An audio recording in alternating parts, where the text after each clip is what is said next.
And here come y'all in the comments. Oh, Lego, you're such a yapper. Oh, Lego, stop milking this topic. Oh, Lego, you keep on making videos about garbage, yada, yada, yada.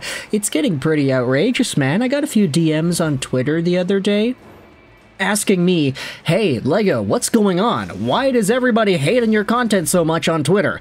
And I usually reply with the same thing. Like, I think people don't like to see others like myself going out there and making a profit just talking about random stuff and reacting to stuff online.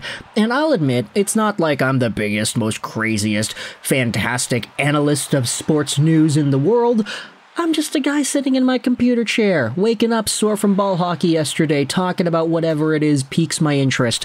And so, for this topic in particular, there are going to be a lot of people, especially on Twitter, that are going to reply to the tweet that I make promoting this video, talking about how much of a clown I am. But this time, we're not going out there and reading an article from Travis Yost, which, by the way, is usually what I do in this show. I mean, if you haven't already realized, I'm not making this stuff up out of thin air. I'm usually responding to stuff. Blame those guys, not me. I'm just reacting. But today, we're going out there and reacting to one more Sidney Crosby thing. Because on the recent newest edition of the 32 Thoughts podcast starring Elliotte Friedman and Kyle Bukauskas, Friedge had a pretty interesting update on the Sidney Crosby situation in Pittsburgh and why Sid the Kid has not re-signed a contract with the Pens up to this point. Now, of course, we recognize that there are magnitudes to the extremes that you could go out there and debate this Crosby topic within. Do you want to go the Travis Yost route and talk about teams that could trade for Crosby at the deadline?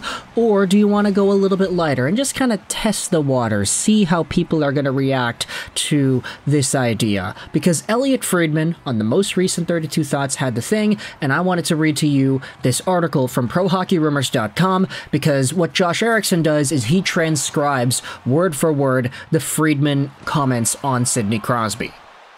This article in particular, which will be linked in the description, goes over and just describes the situation. Sidney Crosby's got a big contract and he's eligible to sign an extension on July 1st this year. A deal seems so close shortly after that, with reports suggesting the two sides would formalize an agreement weeks into free agency. However, with no news yet, Friedman said on today's 32 Thoughts that Crosby is still weighing whether he wants to sign any of the multiple offers presented to him by Pittsburgh GM Kyle Dubas. Crosby's uncertainty isn't related to a desire to maximize his earning potential in the latter years of his career. It's simply about whether or not he is prepared to spend the final years of his time as a top-of-the-lineup player on a retooling Pittsburgh club. The Penguins have presented him with multiple offers with varying lengths, all of which are acceptable to Crosby in theory, Friedman notes. Here's the quote from Friedge. One thing I wonder is if Sidney Crosby is simply sitting here saying, I've got no problem with the offers. I've got no problem with the Penguins. But if we're not going to be making the playoffs, am I going to be able to handle that? I think that's one of the things he's kind of weighing. My prediction is he stays because I think he's a Penguin and he wants to be a Penguin, but I've tried to ask around about why it isn't done. And I think one of the reasons is it's the summer and he doesn't need to rush. He's still got time. And I think the other reason is, what if it's like that? Is he going to be able to deal with the Penguins not being competitive and not making the playoffs? Because he's still at the top of his game and he is competitive.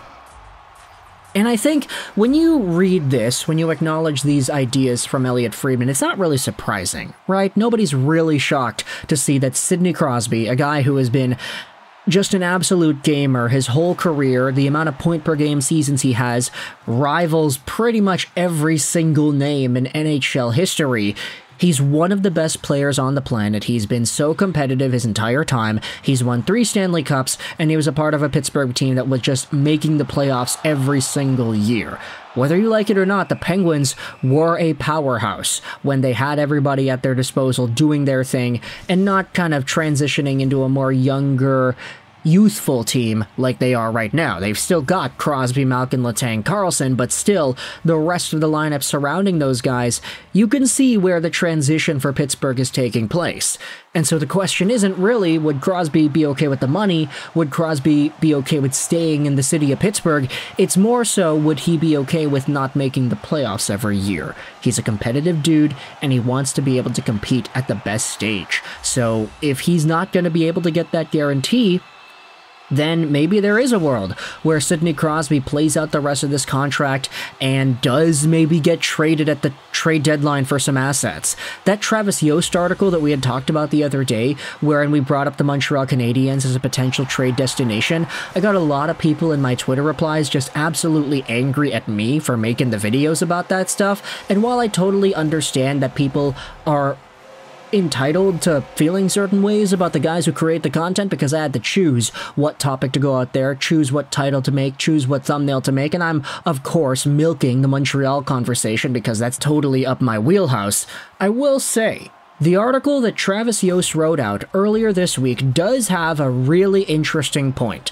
If Sidney Crosby wants to compete in the playoffs, and he wants to be a guy who's competitive every single year, and he also wants to help out the Pittsburgh Penguins because he loves the team, why not accept a trade to some other squad at the trade deadline that's going to make the playoffs? You can get the Penguins a bunch of assets like a first and a roster player and a prospect.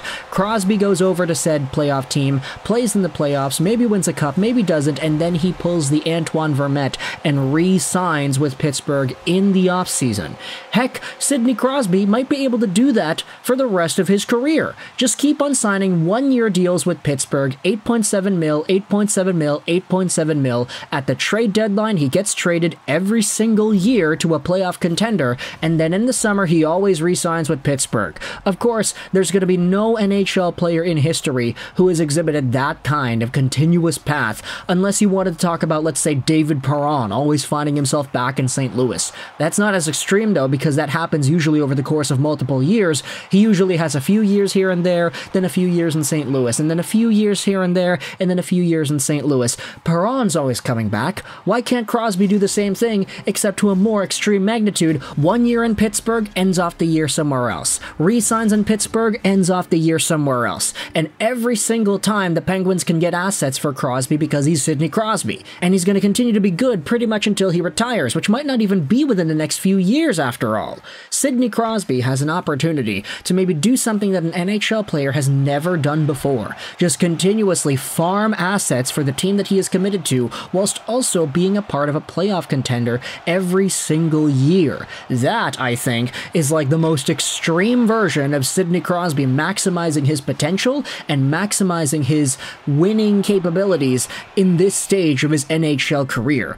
Obviously, Travis Yost did not go out there and project that as an option. I'm just saying that off the top of the dome here, but it is intriguing. It's like some fantasy GM mode type stuff. You trade your guy away, your team sucks, you get assets in return, your guy goes to free agency, and then you sign him again. I mean, if Kyle Dubas can find a way to convince Sid of anything remotely similar to that, then I will give my props and eat my hat, because that is a totally crazy idea that I think, if you wanted to talk about realism, of course it's not realistic, but it is possible. And it is something that could benefit the Penguins pretty well.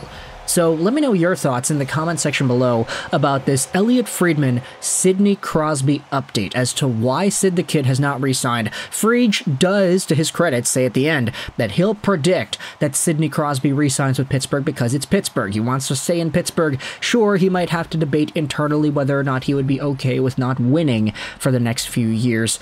Pretty much for the rest of his career, I would say. Like, Crosby and his timeline, I mean, if Sidney Crosby can play till he's 100 and always be good throughout those years, then okay, great, he can do whatever he wants. But, like, realistically, Crosby maybe maxes out his NHL superstardom at 40 years old, 41, 42, by the time that rolls around. The next generation of Penguins will be already in the driver's seat, right? So this is a pretty kind of sad time, I would say, to acknowledge that Sidney Crosby is getting old. But also, I mean, he's still so good and so competitive that you have to wonder where exactly the Penguins are going to go with this entire direction here. So, link is going to be in the description to the Pro Hockey Rumors article that we read that transcribed the Friedman comments. There are a few other things that are written about in there as well, so it's all there for your reading pleasure. But for now, I hope you enjoyed this Swedish Social 99, and bye.